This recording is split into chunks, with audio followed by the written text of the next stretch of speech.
Before the calls for criminal justice reform after the death of George Floyd and others were heard around the country, there was a quieter conversation taking place closer to home. This all began when we started looking at what the purpose of a jail is and who is in the jail and why. That's Carol Contrada. I am a retired Lucas County Commissioner, and I was on the original team that applied for and was successful in achieving the Safety and Justice Challenge grant. The reasons seemed more practical than political, as the Lucas County Sheriff at the time raised concerns about overcrowding and unsafe conditions at the jail. We had a professional study done that projected what size jail we would need. You need to build a jail twice as big as what you've got, which was shocking, and that if you made no changes in the criminal justice system, you need to build it about 3 times bigger than what we had. And we thought, we can't, well, at least we have to stop and take a look. So that's what Contrada did in 2014, along with others, some of whom joined me to talk about how the Safety and Justice Challenge started in Lucas County. I'm Sean McNulty. I'm the Chief Public Defender of the Toledo Legal Aid Society. And Executive Director of the Toledo-Lucas County Criminal Justice Coordinating Council, Holly Matthews. My role in the Safety and Justice Initiative really started with being on the grant writing team with 2 of my colleagues, and we worked really hard to pull everyone's ideas together into the written form. And then I became the project director of the Safety and Justice Challenge grant throughout the years, and my agency has also been responsible for the data collection. $5 million grant dollars, and 10 years later, what went well, what went wrong, and where do we go from here? Welcome to Episode 1 of the Rethinking Jails and Justice podcast, produced by WGTE Public Media and made possible by support from the John D. and Catherine T. MacArthur Foundation as part of the Safety and Justice Challenge, which seeks to reduce over-incarceration by changing the way America thinks about and uses jails. I'm your host, Jason Hibbs. In this episode, we explore the origins of the Safety and Justice Challenge in Lucas County and how changes in processes and the way people think about criminal justice have led to reform.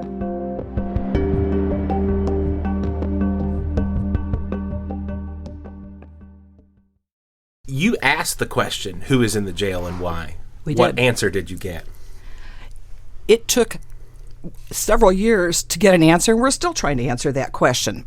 So to understand the answer, you have to look at the purpose of a jail. The purpose of a jail is different than that of a prison. A jail is to do 2 things. It's to hold people who have been arrested or charged with something, a violation, to make sure that they show up for trial. It is also to make sure that before trial, they don't commit another crime. It is not a prison. Most of the people in jail are innocent until proven guilty, to use the old phrase, with a small exception of people who have been sentenced, who are awaiting transportation to a sentenced facility like a prison or a detention facility. So a jail is a holding facility, but it also protects the community. In the early stages, Contrada says the team discovered many inmates were sitting in the jail for too long. And that's not her opinion, but state law. She says inmate transfer after sentencing wasn't efficient, and often inmates had a prolonged wait longer than allowed by state law. Addressing this was a quick way to free up space at the correction center. And what we found were there were people, you want to make sure that the right people are in jail for the right reason. So we found that there were people in jail that absolutely needed to be there before their trial. But there were people who were there who didn't need to be there. So you want to have the right people for the right reasons. Then you really start drilling down, which is something that Holly Matthews and her team at CJCC is fantastic at doing, looking at the data. And I'll never forget the day that Sean McNulty came into my office with a stack of papers showing me everyone who was in the jail, and we went case by case. After 20 years working as an assistant public defender, Sean McNulty's boss unexpectedly passed away. So McNulty was appointed chief public defender, giving him a new perspective and some new questions similar to Contrada's. He says he first asked for a list of everyone in the jail.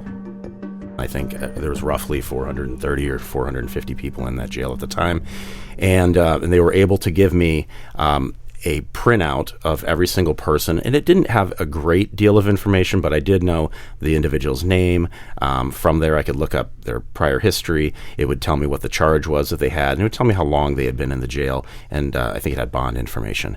And it was a date probably 2 months prior to the date I was reviewing it, which was important because when I looked at who was in the jail and I looked up an individual, I could see that somebody was sitting there with 2 suspended operator's license charges, traffic cases.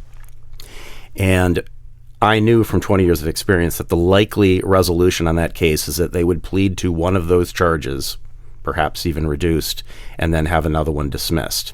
And then they would likely get credit for time served. And then I looked at the docket to see when they came to court, and that's what happened.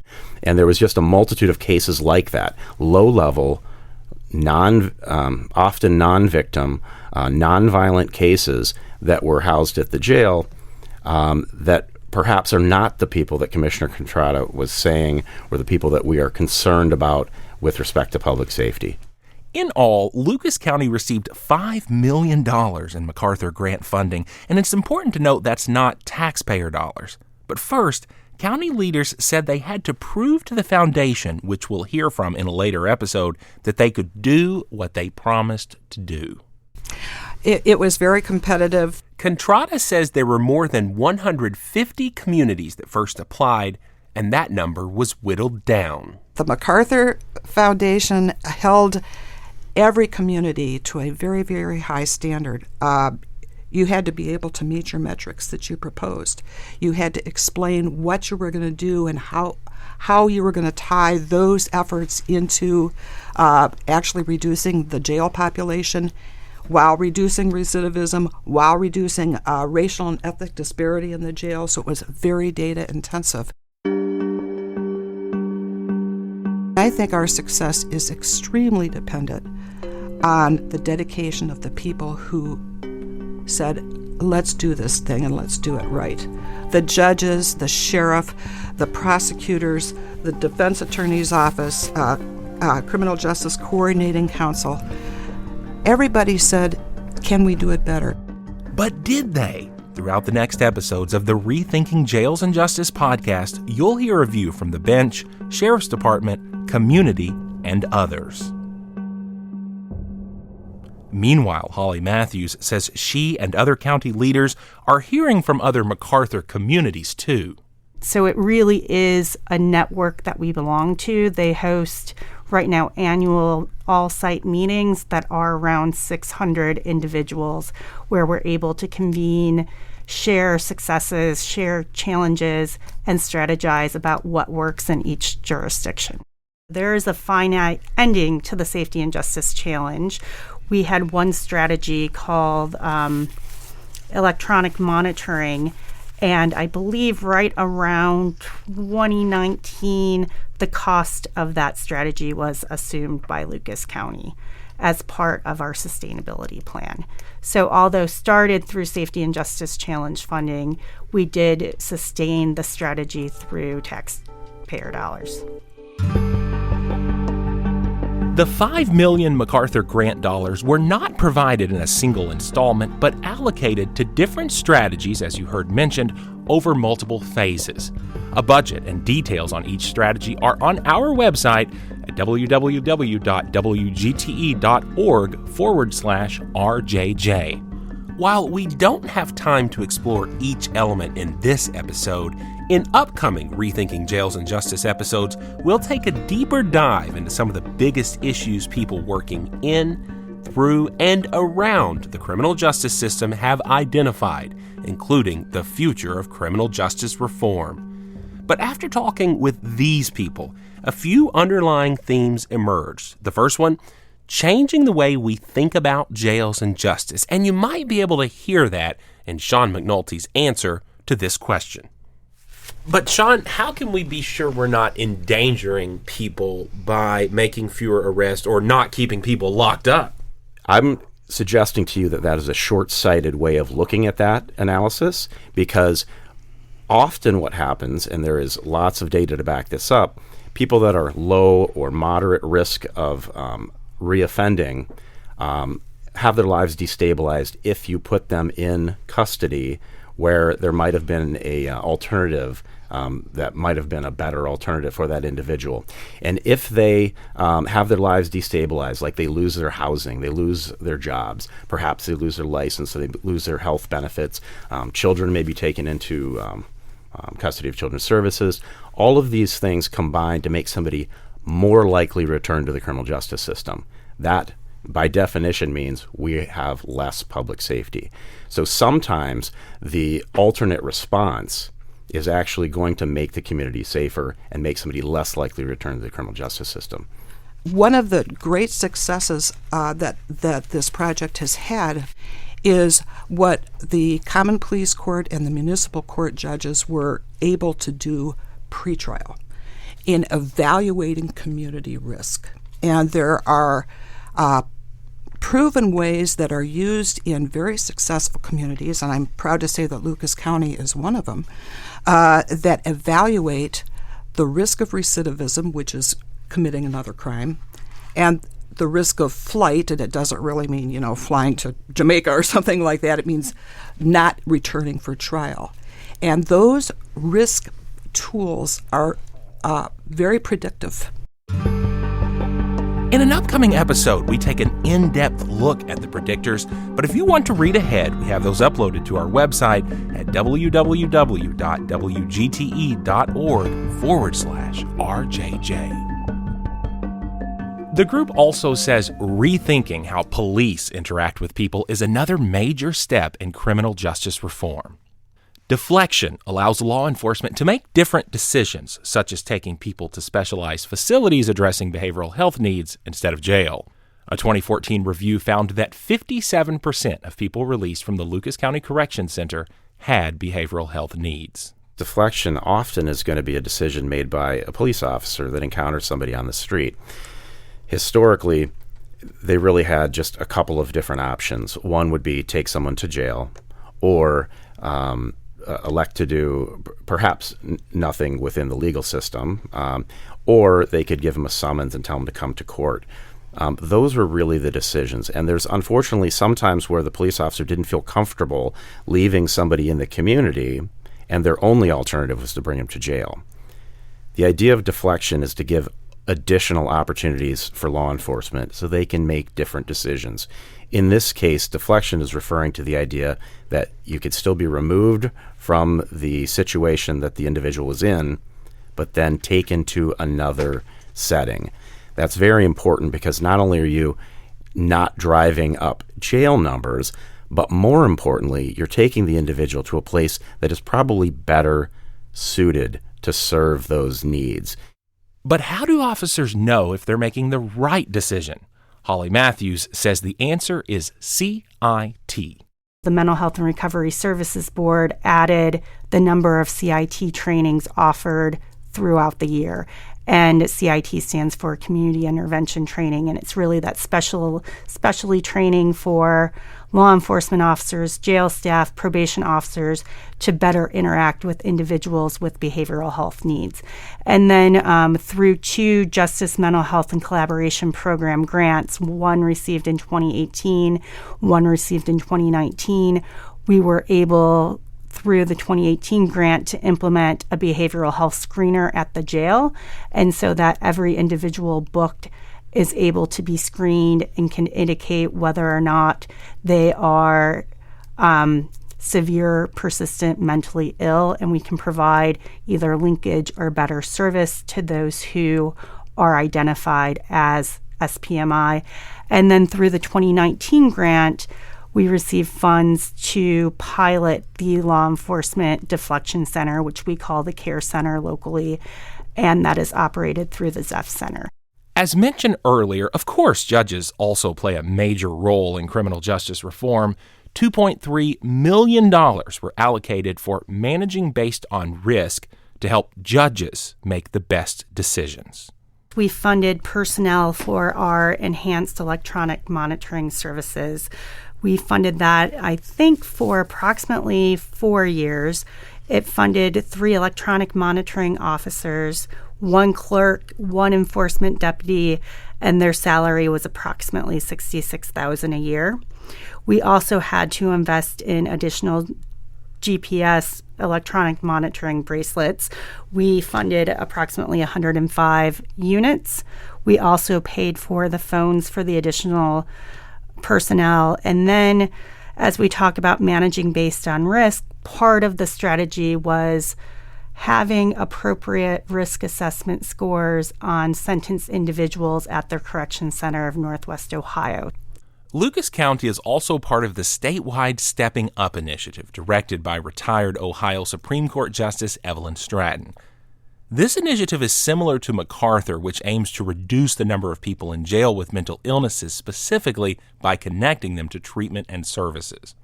We'll hear more from the justice later in the series, but after seeing many communities spend their grant money without a solid plan to sustain, the justice issued a warning to communities like Lucas County. They got $1 million grant. They did a great program, and then the money ran out and everybody got terminated and the program's like nothing. So we're hoping that doesn't happen with Lucas. We're hoping that they come up with some very permanent changes that can hopefully be used as templates elsewhere. But our experience is large grants don't often transfer into the ability to take them to scale because you need large monies. So, Holly, new people were hired. Correct. How do you sustain that long term? Well, as I said, the bulk of that strategy has already been transitioned to the county general fund budget. So the electronic monitoring program, within reason, to meet the needs of the community, will be continued forward as a jail alternative. The CCNO contract was a 2-year contract to get everything implemented and up to speed and institutionalized. Once institutionalized, that cost fell off, and now it is just completed. Electronic monitoring is another, restrictive tool. Jail and prison is the ultimate restriction. People are removed from society, but electronic monitoring is another tool. At the time that I was a commissioner, and I don't know if it's still true, the most expensive option was jail. The most expensive by far. So if you were safely and successfully reducing your jail population, then you can afford to build into your budget other less expensive options. But jail is the most expensive. And to add to what Carol is saying, the interesting kind of caveat for Lucas County, since Lucas County does not operate the Correction Center of Northwest Ohio, Lucas County is a paying member into the Correction Center of Northwest Ohio, it was much easier to reduce jail costs on the sentence level since it didn't involve staff, personnel, operating a building, lights. Instead, it was a per bed cost. So it provided a little more bang for the buck. We're ultimately looking at the outcomes to the individuals, which impacts the community. If the individuals are having more positive outcomes and not returning to the system, that is a positive for the community. And, the opposite of that is true as well. So we need to look at those things, not just fiscally, but also how are the outcomes, what is happening with these individuals. Locally and nationally, there's individuals that are going to cycle through the criminal justice system. And you would like to think that they will be rehabilitated and that they won't come back to the system. The reality is people come back to the system over and over and over again. And that cycling is something that we've been trying to say, how can we interrupt that cycling? One way you cannot do it is by solely looking at charges. One way you can do it is by looking at the underlying issues that an individual may be facing that may be a driver in bringing them back to the system. Another big step involved bringing in social workers. The Opportunity Project is really the introduction of social workers to my office, the public defender's office. initially, we brought social workers into the felony arraignment courtroom.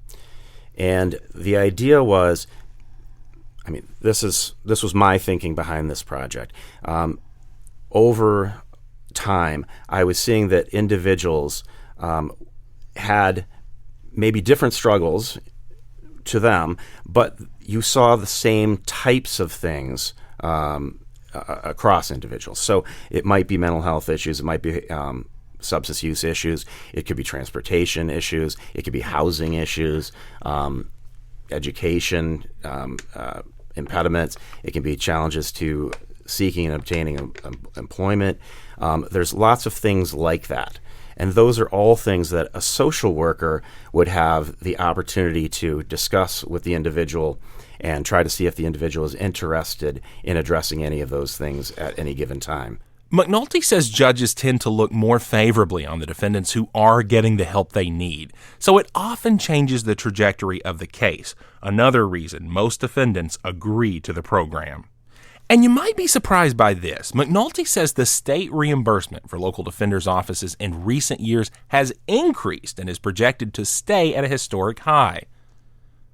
This coincidentally comes as the MacArthur Grant ends, which is good timing and not the only reason these three are confident the strategies can be sustained.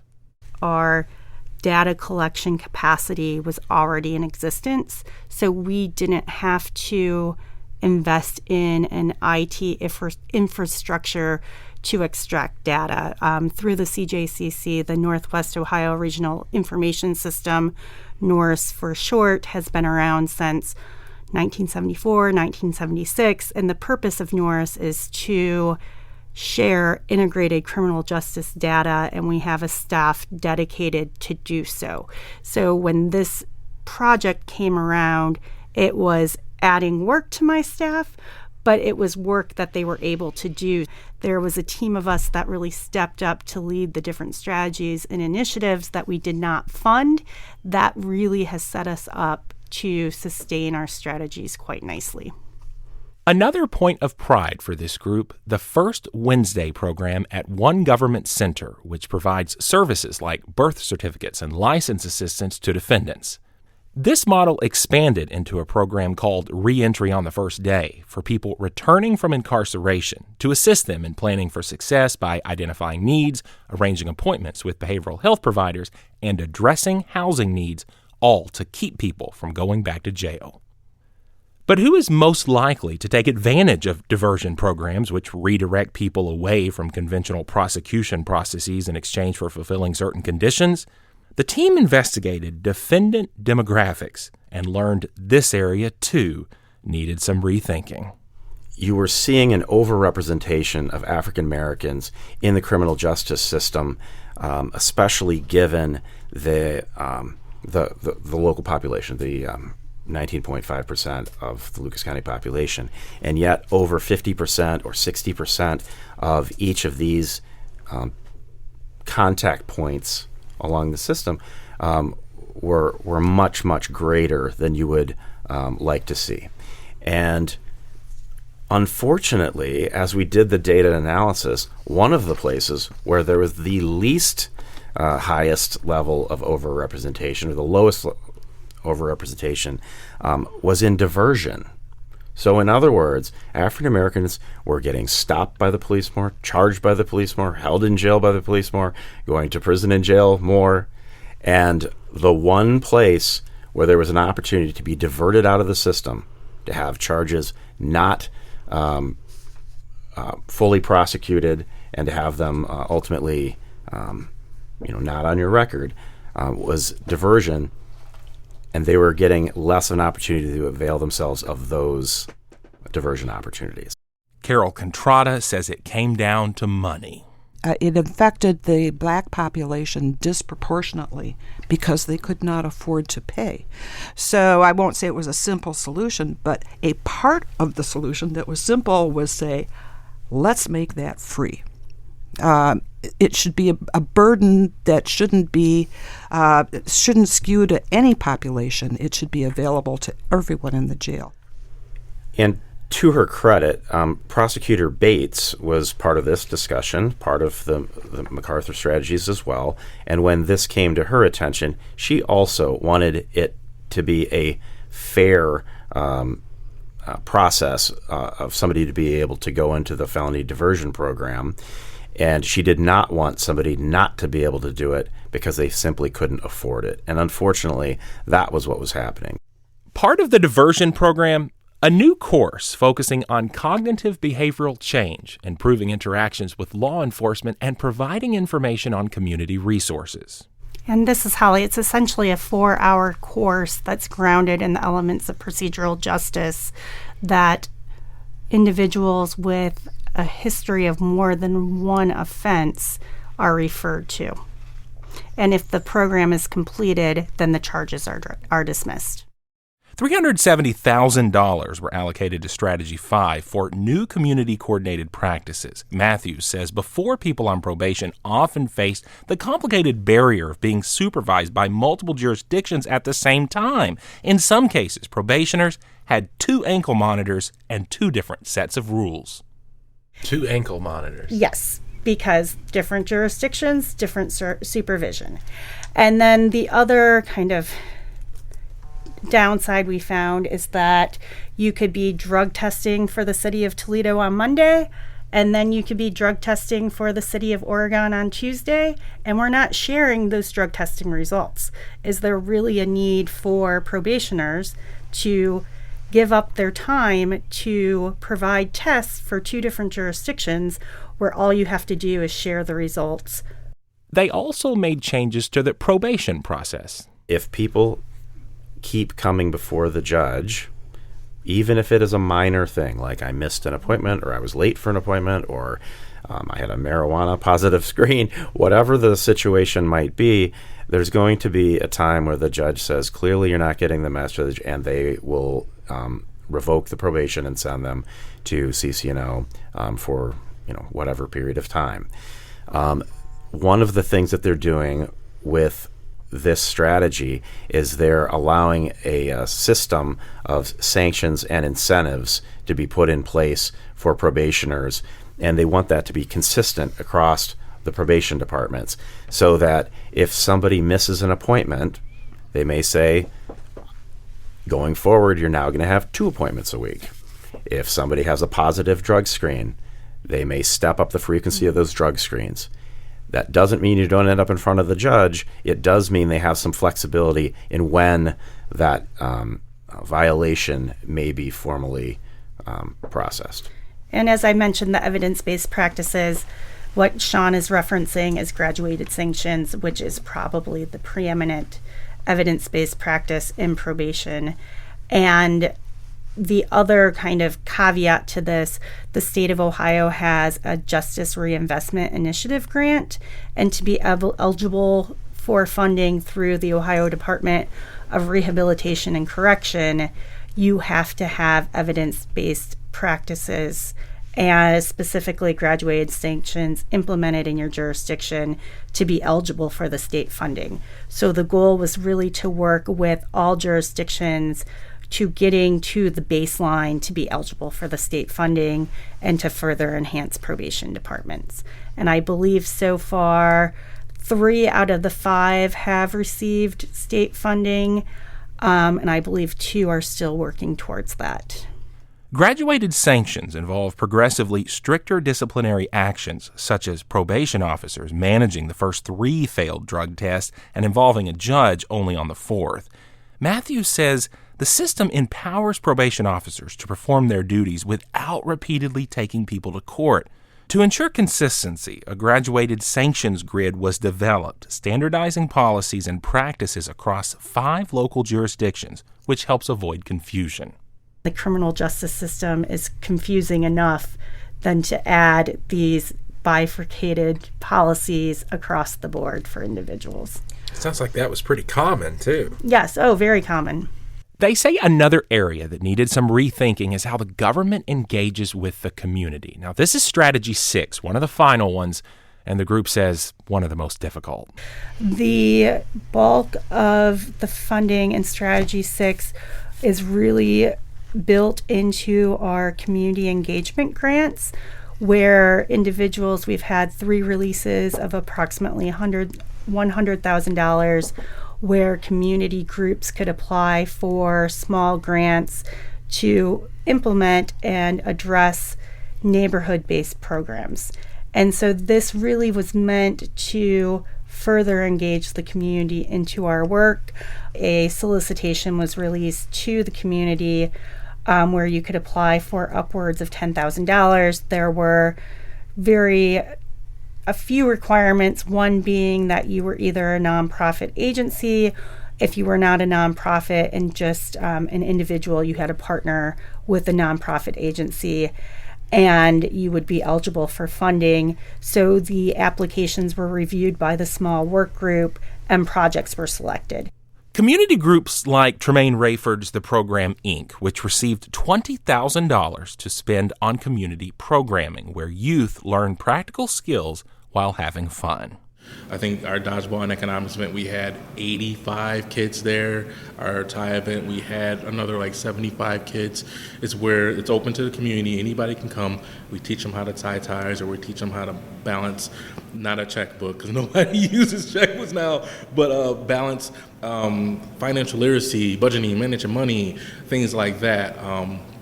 We have our first date event where young men learn how to treasure and respect and court women on their first date, and they go on the first date with their mom. So it's the peer lead, it's the community development event, and then we have what we call the A-list mentoring. That's the enrolled participants of the program. That's our small, intimate, we'll have a session with 10 or 15 boys going over what does integrity mean? What does it mean to you? What are the attributes of someone that is integral, right? We go over things like that in the small group. We take them fishing, kayaking, go-karting, laser tag. We take them to the zoo. We've taken them to, we did a small engine repair class, and they had a mini bike that they changed, gaskets, and got to ride the mini bike around. So, and then after that, we have the social family enrichment portion. We'll hear more about how the MacArthur Grant is helping community organizations in upcoming episodes. But now, back to Holly Matthews. What else should we know about Strategy 6? Strategy 6 is hard. I mean, we are definitely falling into the trend of a jurisdiction that can reduce jail population while increasing disparities in the jail. And unfortunately, no one has found the solution to that issue yet. We're still working to address it. Looking at the beginning of the Safety and Justice Challenge, a lot of the proposed changes were from individuals who had been working in the system inside for a long time. The judges, the commissioners, CJCC, probation officers, sheriff's deputies. And that can solve a lot of things. But it is, in some respects, not all, a top-down solution. And if you don't include the community, then you are ultimately doomed to fail in certain areas, because you have to understand the community, and you may not from your perspective. Really, I think a complex issue that every community across the country is facing. How to engage the people that you are elected or appointed to serve so that they can be a part, and they should be, because their success is what makes the whole thing go. Do you feel that it's working? I mean, feedback from these groups? I think it really depends on which community you talk to. Some communities feel safe. Some communities do not feel safe. Communities use a system in different manners. And so I think it's just a very complex response to that question. I will say that we are working with our current technical assistance provider and kind of launching a smaller, more focused community engagement initiative where we will have some more candid conversations with impacted individuals to see what we can do better and how to approach racial and ethnic disparities from a community-based level. Do you worry about messaging, that word could get out to would-be criminals? If you commit a crime in Lucas County, don't worry about it because you're not going to be in jail for that long or at all. That's actually, this is Carol, that's an interesting question. What is being perceived by the community in terms of, gee, I can just do this and get away with it? And I think that that's an important part of this overall conversation, is to understand what a jail does. The public conversation, which is based on all kinds of things like movies and the media, hey, let's, throw them in jail. Well, you can be in jail, but you're not going to be there for long. It's really where you're going to serve your time. And the purpose of a prison, thinking back to law school days, the idea is to remove the person from society, to have the person be able to perform some kind of retribution. It's kind of the 4 R's here, and rehabilitation. A jail doesn't serve any of those purposes. Sean McNulty says before the risk assessment was implemented, many wouldn't show up for court for a misdemeanor, since failing to appear resulted in a repetitive cycle of arrest and release. But the risk assessment system, which accounts for failures to appear, is changing that perception, because those who have failed to appear before are more likely to be held in jail. The last strategy, Strategy 7, the Safety and Justice Challenge amplification to the tune of $100,000. WGTE was chosen to help with Strategy 7. How is this money being spent, and why not spend that on something else? Why does this need to be amplified? One of the charges of the capstone grant was really to wind down operational activities and share with the country what we have learned from the Safety and Justice Challenge, what we have done well, maybe what we have not done so well, and really talk about the work that has happened and our successes. And I would say if you look at jail reduction numbers, we have been successful. We have reduced our local jail population by 36.5% since we established our baseline. That is a big number, and we have continuously sustained our local jail population reduction at about that rate. And so we selected a podcast, since it's definitely a current trend to listen to podcasts, to serve as our amplification strategy. And looking at different opportunities, we landed on partnering with WGTE based on what they're able to bring to the table, and also the added community engagement that we will be doing as part of this project. So we are not only completing a podcast, but we'll be hosting several town hall meetings to encourage discussion on the Safety and Justice Challenge, elicit feedback from the community, and really be able to share our story, and to show that not only can you reduce our local jail population, but we can also keep the community safe while doing so. To watch the community engagement events or learn more, visit www.wgte.org/RJJ. You mentioned things that went well, things that didn't go so well. Looking back now, are there things you wish had been done differently? Well, I think for us, our biggest challenge has always been, how do you tackle community engagement, and how do you get the right community at the table to have informed conversations? I would agree. I think the community engagement piece has been the most challenging right from the beginning. I would also say I don't know that I would have done it differently, but I would have done it sooner. I think a story that I wish had been, we had taken the opportunity to explain through the media sooner, because it really is a safer community now than when we started. While this episode provided an overview of the origins of the MacArthur Challenge, we're going to get more specific throughout the next 9 episodes in the series. There are emerging themes for rethinking jails and justice, some of them tough to talk about, like law enforcement approaches and challenges, including the tension between cops and community. We'll break down each step in the criminal justice process, have an interesting conversation about a tested algorithm that can predict inmate behavior, We have a critical conversation about saving our kids and the realities that local kids face on the streets. We discuss some unique opportunities for people behind bars, the intersection of behavioral health and criminal justice, the racial realities that are often ignored. We take a closer look at what these community organizations, MacArthur Community Grant recipients, are doing. Look at how locals are trying to slow the revolving doors of jails and prison by reducing repeat visitors, and we'll discuss the future of reform. Thanks to our guests Carol Contrada, Holly Matthews, and Sean McNulty. I'm your host, Jason Hibbs. The Rethinking Jails and Justice podcast series was created with support from the John D. and Catherine T. MacArthur Foundation as part of its Safety and Justice Challenge, which seeks to reduce over-incarceration by changing the way America thinks about and uses jails.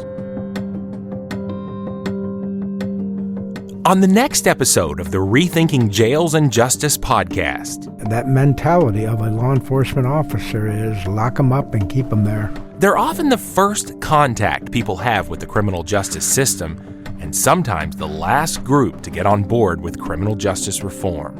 And that's really what we need to make sure that the police officers understand, is that we're not just letting people go when the police arrest them. How local law enforcement officers are rethinking jails and justice, the progress made so far, and the changes still underway.